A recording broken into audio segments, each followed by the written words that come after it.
Troisième plus grande source de glucides pour l'alimentation humaine, le manioc est devenu une culture de subsistance et de rente pour les producteurs. Il constitue un aliment de base pour près de 800 millions de personnes dans le monde, dont près de 500 millions d'Africains. Mais cette spéculation est de plus en plus menacée. Aujourd'hui, les maladies virales constituent un véritable danger.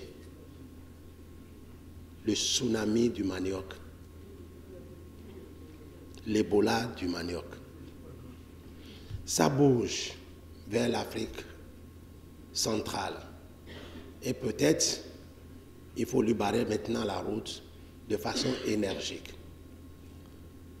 Ce qui a toujours manqué aux décideurs africains.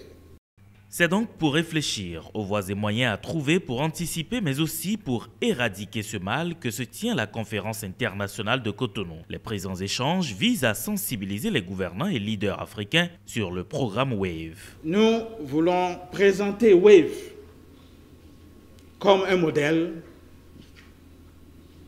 de surveillance et d'épidémiologie virale, piloté par nos universités, piloté par nos centres de recherche nationaux.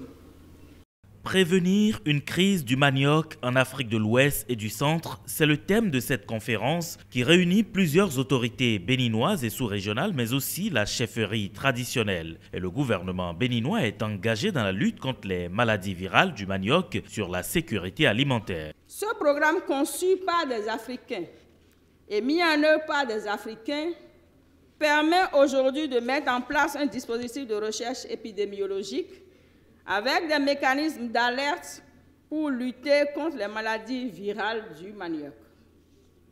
Les activités de surveillance et de modélisation menées par ces chercheurs dans nos différents pays devraient nous permettre de recadrer nos politiques et de prendre les mesures nécessaires pour anticiper les désastres à venir, comme la striure brune du manioc qui s'annonce à nos portes.